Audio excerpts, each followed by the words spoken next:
Let's talk about a guy who I think is a really underrated prospect, Michael Penix Jr., who, I feel like every year there's one of these guys that, people aren't as high on that I become really high on. And sometimes it works out, like Jalen Hurts, who I was very high on. Sometimes it really doesn't work out, like Kellen Mond, who I was also unfortunately high on. That one not so good.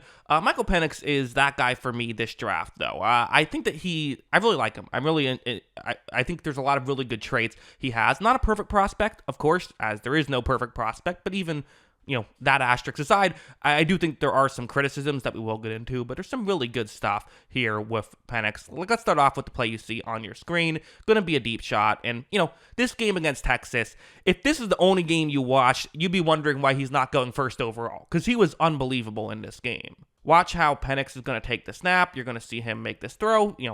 He's a left-handed quarterback if you didn't know. So yeah, now you know that. You see though, there's a window to make this throw. Receiver is open for sure. But watch this really beautifully thrown football. That's exactly where you'd want it to be. I mean, can you even give one slight critique about that throw? No, you can't. That's exactly what you want to see. His deep ball was very good. He would make a lot of really good deep passes. Not all the time. But like this one's another one where what's going to happen is it's going to be a one-on-one matchup on the outside once again with a single safety deep. And being able to hit these throws is just so impactful. Watch how he's going to take the snap. He does look towards the outside. Is this open pre-snap? Not really. That last one, it was wide open. You got to make that throw. This one is definitely more of a giving your receiver a chance type play.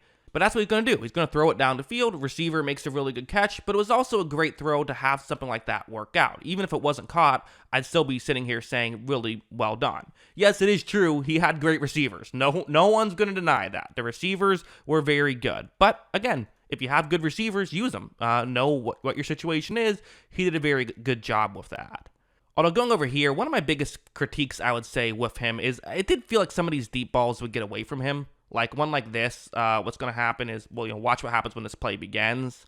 Penix takes the snap, and you're going to see that he is going to once again look down the field. He fires down the field. There's a little bit of pressure, and I think that might have disrupted him a little bit, but this is wide open. Now, this is a tough throw wide open, right? I mean, you're throwing the ball, 50 plus yards down the field, and you're throwing it on the hash marks on the bottom of the screen. It's towards the top of the screen. It's a tough throw, but it's one that he made, right? However, this throw is well underthrown, gets lucky with the pass interference penalty there. So, hey, in the NFL, that'll give you a lot more than just 15 yards. So that's nice as well. But I did see him sometimes let the deep ball, get away from him a bit.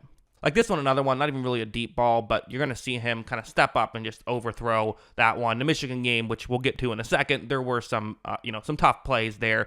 He'll miss some throws. He will. I'm not saying he's inaccurate. Like I said, makes a lot of really good throws as well, but maybe not quite as consistent as you would like. So that is a negative I saw in his game. Although one negative that I didn't really understand was people were kind of criticizing mobility. We can talk about design runs, and then we'll get into some sort of more scramble type stuff as well. I don't know. The guy's really fast and moves, I think, really well. It's one of those weird things where the way I evaluate these players is I don't watch college football personally.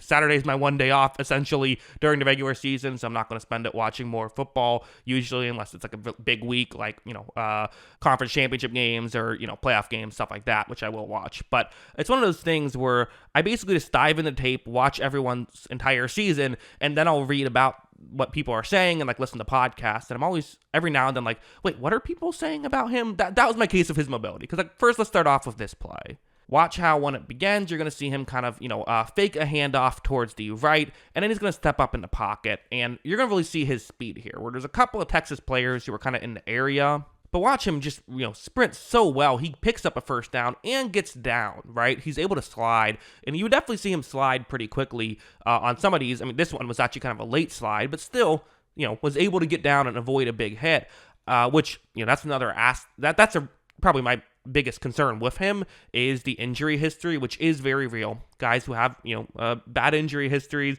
that's concerning. I would say, though, when I watch tape, it seems like he does a pretty good job at protecting himself. So whether that's a learned trait or just something that he has always done and has gotten unlucky in the past. The fact that he is, paying attention to that and trying to avoid injury is important. After all, the biggest indicator of injury at the quarterback position is not size, but play style. And for a guy who also isn't overly huge, being able to protect himself is a key aspect of his game. But honestly, even something like this. So the other thing I think people said is like, okay, well, yeah, not necessarily speed. I think everyone acknowledges, yes, he is fast. He can move very well. But more so things like this, where, I've highlighted a Texas player.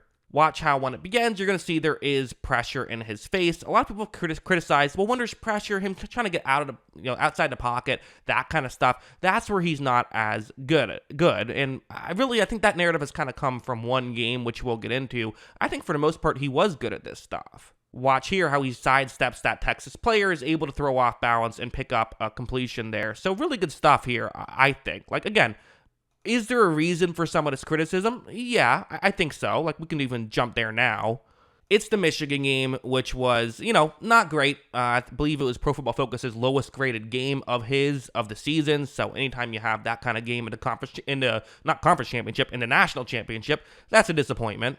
On this play, watch how when it begins, you're going to see there does eventually, pause it right here. There isn't really even pressure up the middle right now, but it's about to come, and he's going to notice it. And watch his footwork here. Watch how he gets happy feet, right? Takes a bunch of steps, kind of throws off balance, and underthrows what would have been an open receiver. That's something you have to get better at, especially when it's, hey, at the NFL, that's not getting any easier, right? Now, I would say this is an issue CJ Stroud had, right? And hasn't been an issue for him in the NFL. But just because CJ Stroud was able to fix it doesn't guarantee Penix is going to be able to fix it. So that's definitely, it's a fair criticism to some degree, but I also think there are some really good examples of him using his mobility. Like a play like this in that Michigan game was a really good example, in my opinion, where it's going to be zone coverage, and you see the way this concept can work, right? You see the route that's circled in white, how that could get open as the kind of more over the middle route could take the corner away. However, when this play begins, it's not going to work out perfectly because there is pressure immediately. Again, like a lot of quarterbacks aren't going to be great in this situation. Penix isn't, in a great spot here. You see it right here, pressure. Down the field, there is a window. You can see why you'd maybe want to make this throw. It's just going to be tough. And to be honest, I'm not even sure if a window is what I would say. There's a way you can talk yourself into this throw maybe working out. Penix is going to kind of say, hey, we need a play right here, down 14, second and 14. Like, let's make something happen. He is going to throw completely off balance. And to be honest, puts that one right on the money. It was incomplete, but that's a good play. So I really did see these things happen a good amount, and there's things that I do think could be really positive traits. And also something like this, I think he does make pretty quick decisions. It's going to be a zone coverage play. You have a player who's going to try and just get in the gap and coverage here on a 3rd down and 2. Watch when this play begins. Penix takes the snap. He looks over. There's, a player who's wide open right here, right off the bat. But he didn't know it was going to be open pre-snap, right? He didn't know how quickly a Texas player would get over and cover him. But the second he sees that player is open, if you look at Penix, he's already practically throwing the football at this point. He gets it over there. They're able to get the completions. So a lot of really good stuff here of Penix. I really think that if you're someone who is watching this in the future after your team drafted him, I would get excited. I would. I think that there is really high potential. Yes, there is concerns. Yes, he isn't a perfect prospect, but that's literally the case with every prospect ever. I think the upside is there with him. I would definitely say that. And I honestly wonder if he hadn't been injured ever, I wonder how much higher he would be getting talked about right now, because I think he's really good. But yeah, that's just what I think. What do you think? Let me know in the comments below. Always love hearing from you. And of course, as always, thanks for watching.